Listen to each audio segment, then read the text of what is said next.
Selamat siang investor, kembali bersama saya Melina dari Maxco Future News. Pada kesempatan kali ini kita akan membahas berita seputar indeks saham, forex dan juga komoditas.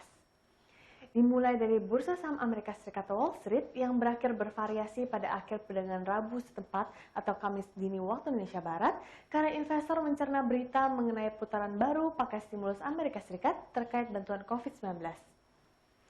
Sejauh ini, pandemi COVID-19 telah menghantam keras perekonomian di Amerika Serikat dan juga dunia.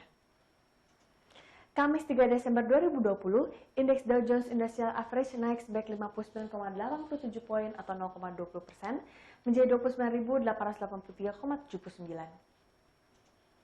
Sedangkan S&P 500 naik 6,56 poin atau 0,18% menjadi 3.669,01. Sebanyak 6 dari 11 sektor utama S&P 500 menguat, dengan sektor energi ditutup menguat 3,15% mengungguli sektor lainnya. Sedangkan sektor material tergelincir sebanyak 1,38%, kelompok dengan kinerja terburuk. Indeks komposit Nasdaq turun 5,74 poin atau 0,05% menjadi 12.349,37. Ketua DPR Amerika Serikat Nancy Pelosi dan pemimpin Senat Demokrat Chuck Schumer menggarisbawahi pentingnya pembicaraan bantuan virus corona dalam sebuah pernyataan bersama. Mereka mencatat bahwa proposal bantuan virus corona yang diumumkan harus digunakan sebagai dasar untuk negosiasi. Dewan Perwakilan Rakyat yang dikendalikan oleh Demokrat pada awal Oktober mengesahkan tagihan bantuan 2,2 triliun US$. Namun, Senat dari Partai Republik baru-baru ini mendorong paket bantuan hanya sebesar 500 miliar US$. Namun, pada Selasa waktu setempat, sekelompok anggota parlemen bipartisan mengajukan proposal bantuan senilai sekitar 908 miliar US$. Dari sisi data, perusahaan data penggajian otomatik data processing melaporkan data pekerjaan sektor swasta di Amerika Serikat meningkat 307.000 pekerjaan pada bulan lalu. Sedangkan ekonom yang disurvei oleh Dow Jones memperkirakan 475.000 pekerjaan swasta ditambahkan pada bulan November. Bursa saham Asia juga dibuka bervariasi cenderung melemah pada perdagangan Kamis hari ini.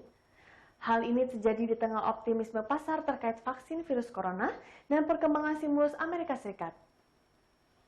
Hanya dua indeks utama Asia yang hari ini dibuka di zona hijau, yakni Kospi Korea Selatan yang dibuka menguat 0,35% dan Hang Seng Hong Kong yang naik 0,34%. Sedangkan sisanya dibuka melemah pada hari ini, yakni Nikkei Jepang yang dibuka melemah 0,23%, indeks Straits Times Singapura yang turun tipis 0,03%, dan Shanghai Composite China yang terkoreksi tipis 0,09%. Hal ini terjadi karena pelaku pasar Asia masih menunggu rilis survei swasta tentang aktivitas sektor jasa China di bulan November tahun 2020. Beralih ke berita komoditas, harga logam mulia emas pagi ini mengalami koreksi usai 2 hari beruntun melesat dan membuatnya kembali ke level di atas $1.800 per troy ounce. Pada pukul 8:50 waktu Indonesia Barat, harga logam kuning tersebut di arena pasar spot turun 0,17% ke level $1.827,86 per troy ounce.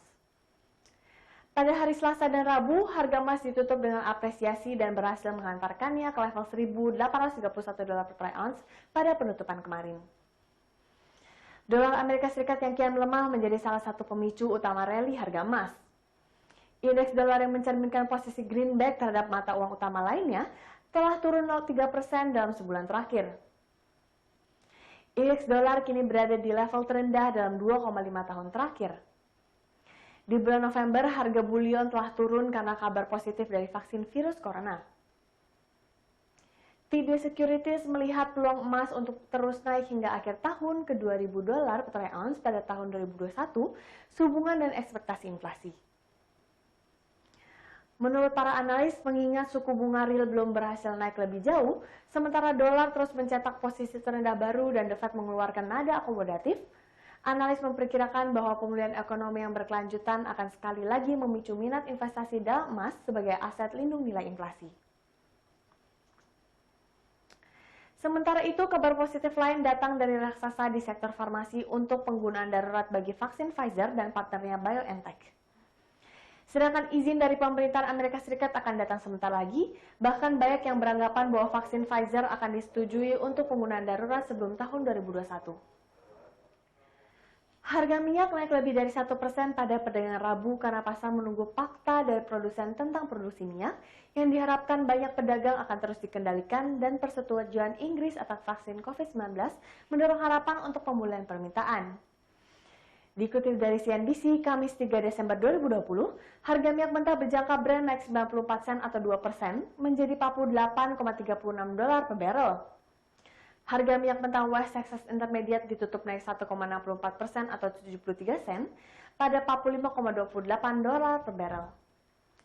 Pedagang mengawasi organisasi negara pengekspor minyak, Rusia, dan sekutu lainnya yang dikenal sebagai OPEC Plus yang menunda pembicaraan tentang kebijakan produksi minyak tahun depan hingga Kamis dari hari Selasa kemarin. Tahun ini, organisasi tersebut memberlakukan pemotongan produksi 7,7 juta barrel per hari karena pandemi virus corona menghantam permintaan bahan bakar. Secara luas, harga minyak diharapkan untuk membalikan pengurangan tersebut menjadi Januari hingga Maret 2021 di tengah lonjakan baru dalam kasus COVID-19. Namun, Uni Emirat Arab mengatakan minggu ini bahwa meskipun dapat mendukung rollover, mereka akan berjuang untuk melanjutkan pengurangan output yang sama hingga tahun 2021.